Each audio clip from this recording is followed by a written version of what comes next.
And God bless me. God bless all of us. But to me, the worst thing you could do in the history of mankind is be a rat. The worst. Especially when you signed up for it. I just pray to God all the time. Thank you, man, that I've never had to compromise my morals. And that, to me, that's the ugliest thing, for your kids to be walking around Earth and people like, yo, his father's a rat. He put down some good people. Because you got to understand, like, when you tell, you destroy families. So you did something, and now you like, I want to get out of here. So Tita did it, and Wani did it.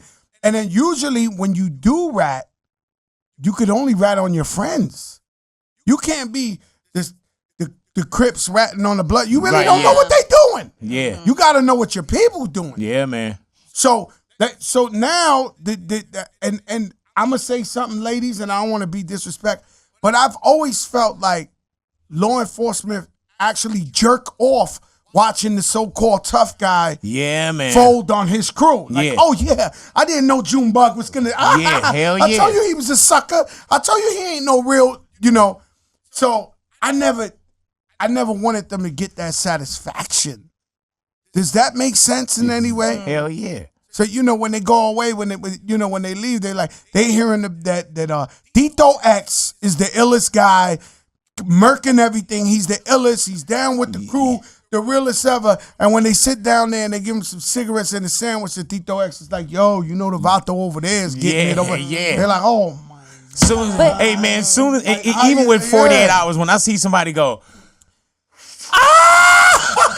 I'm like, oh, here it comes. No, it's real. Here it comes. Or when they walk out the room and you see Big boy, I don't really talk about this, but I've been accused of some things, like horrible things, like literally in real life, not fantasy, not rap. Like they took me in for fake murders and all that I had nothing to do with. Fat Joe the rapper. Like, yo, come here, murder squad, this, lineups. 5 skinny black dudes and me. Yeah. It's a crime. No, I swear, it's happened to me several times in my life. So I know the feeling of like, oh my God, like what's going on here? Like there ain't no way out. You robbed the cab driver in 88. Like what the? I was getting money. What are you talking about? I'm robbing cab. But I'm just trying to tell you that I know that feeling. And it's a horrible feeling. You know what I'm saying? So it's that first 48 when they got that boy in the room and they're like, well, you this, that, and he's like, yeah, when he exhale, bro, or when they step out to go get like a cigarette. My mother told me, let me tell you something. We were the brokest family on the block, but one thing my mom's taught me, whether it was the biggest lie in the world, was, yo, I got a lawyer, man. Yeah. So when the cops is like, yo, I got a lawyer. Call my lawyer. Yeah, man. I'm 14 years old. Call my lawyer, son. Yeah, Call my lawyer, son. I got a lawyer. Don't talk to me. I got a lawyer. Oh, my mom taught me that we ain't had no lawyer. We ain't had no money.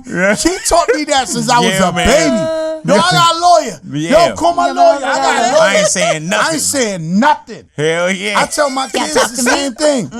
I tell my kids the same thing. Yo, I got a lawyer. Yeah, man. No, but they really got a lawyer. Yeah, they do that. No, they got a lawyer. Yeah, from the tuition to the school of experience. You lawyer. Like, my daughter's 13. She knows I got a lawyer. I heard they really got one. And then we really got one. Donna be right there. They can hand her the phone and she can make a call. No, right. We were like this. Call him. We'd be like, right. Dawn Florio, attorney at law, come to her right quick. Like, we not playing with these people, but that's the mistake.